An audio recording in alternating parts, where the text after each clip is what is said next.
कहते हैं जिसके जीवन में बुध ग्रह प्रसन्न हो जाए उसका व्यवहार मधुर होता है, भाग्य प्रबल होता है और हर मुश्किल रास्ता अपने आप ही आसान होता चला जाता है। आज की इस वीडियो में आप सभी देखेंगे बुधवार व्रत की सबसे सरल पूजा विधि। बुधवार के दिन भगवान गणेश जी के व्रत और पूजा की जाती है और बुधवार का व्रत कोई भी कर सकता है, यानी कि स्त्री, पुरुष, बच्चे, कोई भी इस व्रत को बड़े ही साधारण तरीके से पूर्ण कर सकते हैं।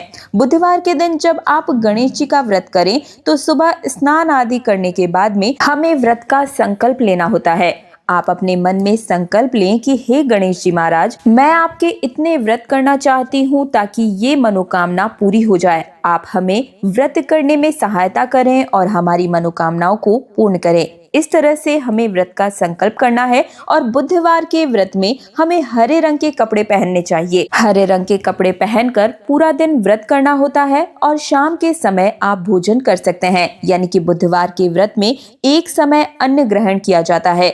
दिन में आप चाय पानी पी सकते हैं। इस तरह से बहुत ही सिंपल तरीके से ये व्रत होता है। उद्यापन की विधि मैं वीडियो के अंत में आप सभी को बताऊंगी, लेकिन सबसे पहले हम पूजा विधि देख लेते हैं। तो देखिए, सुबह स्नान आदि करने के बाद में आप एक चौकी बिछा लें और चौकी के ऊपर में लाल या फिर हरे रंग का वस्त्र बिछा लें। आप चाहे तो आप ये पूजा अपने घर के मंदिर में भी कर सकते हैं, क्योंकि हम सभी के घर के मंदिर में गणेश जी विराजमान जरूर ही होते हैं। तो वहां पर भी आप चाहे तो इस पूजा को कर सकते हैं, या फिर आप इस तरीके से एक चौकी पर वस्त्र बिछाने के बाद में फूलों का या फिर अक्षत का आसन देते हुए हम यहाँ पर गणेश जी को विराजमान कर देंगे। तो देखिए, यहाँ पर मैंने गणेश जी को विराजमान कर दिया है और अब मैं यहाँ पर आप सभी को पूजा सामग्री दिखा देती हूँ। तो देखिए, चाहे आप मंदिर में पूजा करें या चौकी लगाकर पूजा करें, हमें इसी तरीके से इन्हीं सामग्री की आवश्यकता होगी। भोग के लिए आप लड्डू का भोग लगा सकते हैं, क्योंकि लड्डू का भोग गणेश जी को अति प्रिय है। लड्डू ना मिले तो आप गुड़ का भोग भी लगा सकते हैं। इसके साथ ही तिलक करने के लिए हम रोली अक्षत ले लेंगे और दक्षिणा के लिए हम यहाँ पर कुछ पैसे रख लेंगे। यथासंभव जितनी आप चाहे दक्षिणा इत्यादि ले सकते हैं। साथ ही में एक माचिस लेंगे, धूप ले लेंगे, घी का दीपक मैंने यहाँ पर रख लिया है, मौली धागा लेंगे वस्त्र पहनाने के लिए। और देखिए, बुधवार के व्रत में दूर्वा घास हमें जरूर ही लेनी है, यानी कि दूब घास जो होती है वो हमें गणेश जी को इस दिन जरूर समर्पित करनी चाहिए। साथ ही में यहाँ पर हम कुछ फूल ले लेंगे। लाल रंग का फूल मिल जाए तो बहुत अच्छी बात है। वैसे तो गणेश जी को गुड़हल का फूल भी अत्यंत ही प्रिय है, लेकिन जो भी फूल मिल जाए आप उनसे भी इस पूजा को कर सकते हैं। फूल ना मिले तो भी आप इस पूजा को संपन्न कर सकते हैं। एक लोटा जल मैंने यहाँ पर लिया है और साथ ही में बुधवार की पूजा में हरे मूंग हमें जरूर ही लेने चाहिए। तो हरे मूंग यहाँ पर मैंने ले लिए हैं और ये थी संपूर्ण सामग्री। और अब हम पूजा को प्रारंभ करते हैं। तो सबसे पहले हम गणेश जी को स्नान कराएंगे। लोटे में जल की सहायता से और एक फूल से हम गणेश जी को भाव रूपी स्नान करा देंगे और इसके साथ ही हम वस्त्र के रूप में कलावा गणेश जी महाराज को समर्पित कर देंगे। अगर आपके पास में जनेऊ है तो जनेऊ जरूर समर्पित करें, नहीं है तो केवल कलावा भी हम समर्पित कर सकते हैं। कलावा समर्पित करने के बाद में यहाँ पर हम तिलक लगाएंगे। तो रोली से यहाँ पर मैंने टीका कर दिया है और इसके बाद हम अक्षत समर्पित कर देंगे और इसके बाद में अब हम एक दिया जलाएंगे। तो देखिए, यहाँ पर हमें देसी घी का दिया जलाना है। हो सके तो गाय का शुद्ध देसी घी ही लें। और देखिए, इस प्रकार से हम दीपक प्रज्वलित कर देंगे और अब हम गणेश जी को पुष्प समर्पित कर देंगे। गुड़हल का फूल मिल जाए तो और भी अच्छा है, क्योंकि गणेश जी को गुड़हल का फूल अति प्रिय है। तो अगर आपको गुड़हल का फूल मिल जाए तो जरूर चढ़ा दीजिएगा, और नहीं मिले तो जो भी फूल आपके पास में उपलब्ध हो आप वो भी चढ़ा सकते हैं। और अब हम दीपक का पूजन कर देंगे। तो दीपक को भी हम इसी प्रकार से रोली और अक्षत समर्पित करेंगे और एक पुष्प समर्पित कर देंगे। इसके बाद हम गणेश जी को दूर्वा घास समर्पित करेंगे और आप 11 तार, 21 तार या फिर इस तरीके से 51, 101 कितनी भी दूर्वा घास समर्पित कर सकते हैं। इसके बाद में हम भोग समर्पित कर देंगे, एक लोटा जल समर्पित करेंगे और पूजा में दक्षिणा हमें जरूर ही समर्पित करनी है। तो यथासंभव आप दक्षिणा जरूर रख दीजिएगा। दक्षिणा हमारी पूजा में रही कमियों को पूर्ण करने के लिए होती है। तो यहाँ पर हम दक्षिणा समर्पित कर देंगे और अब हम धूप बत्ती दिखाएंगे। करेंगे। साथ ही में हरे मूंग जरूर समर्पित करने हैं। तो इस तरीके से हम हरे मूंग ले लेंगे। आप चाहे तो मूंग की दाल भी समर्पित कर सकते हैं या खड़े मूंग भी समर्पित कर सकते हैं।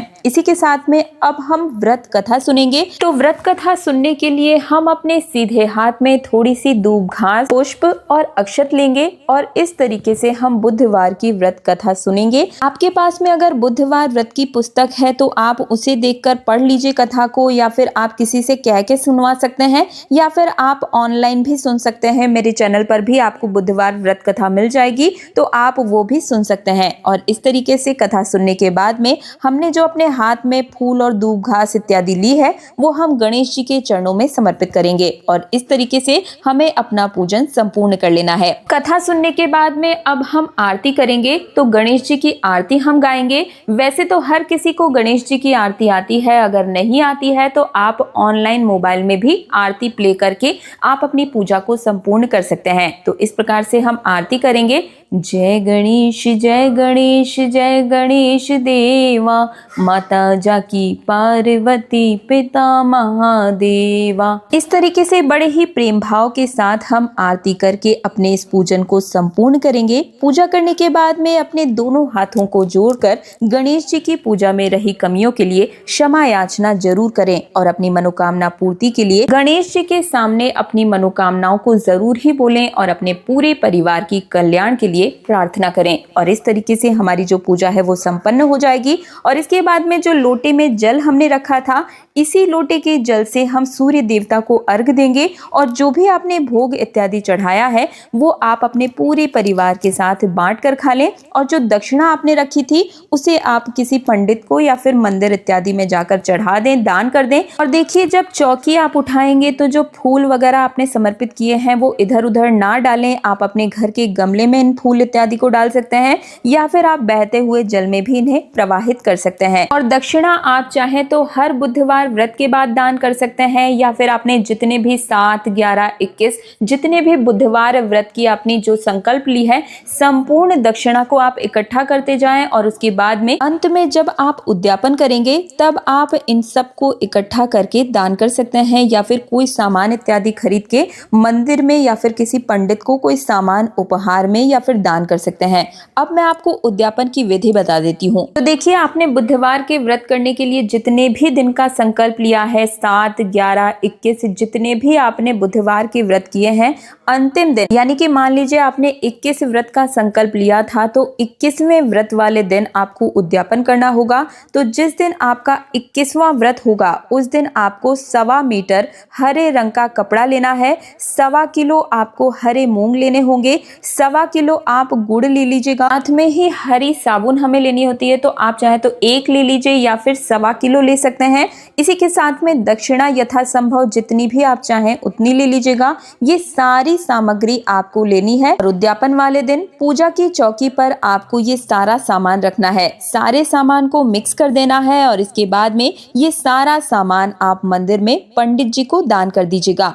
इस तरीके से बुधवार व्रत का उद्यापन किया जाता है। बुधवार का व्रत बहुत ही शुभ माना जाता है। बुधवार का व्रत करने से मन शांत रहता है, समझदारी बढ़ती है, गलत निर्णय से बचने की क्षमता बढ़ती है, स्टूडेंट की पढ़ाई में बड़ा ही लाभ मिलता है। व्यापारी वर्ग के लोगों को भी इस व्रत को जरूर करना चाहिए। रुका हुआ व्यापार चल पड़ता है, नई अपॉर्चुनिटीज मिलती है, प्रमोशन और सैलरी ग्रोथ के लिए भी ये व्रत बहुत ही लाभदायक माना गया है। ग्राहकों से संबंध बेहतर बनते हैं और इसी के साथ आर्थिक मजबूती भी बनती है। तो ये थी संपूर्ण जानकारी बुधवार व्रत से जुड़ी हुई। अगर आपको मेरी वीडियो पसंद आई है तो वीडियो को लाइक करके चैनल तीज त्योहार और धर्म को सब्सक्राइब जरूर कर लीजिएगा। साथ ही कमेंट सेक्शन में ओम गणेशाय नमः जरूर ही लिखिएगा और इस वीडियो को ज्यादा से ज्यादा हर जरूरतमंद, आपके जितने भी चाहने वाले हैं, जो भी रिश्तेदार हैं, हर सनातनी को इस वीडियो को शेयर करना बिल्कुल भी मत भूलिएगा। मैं दिव्या आप सभी से आज्ञा चाहूंगी। हरे रामा हरे कृष्णा।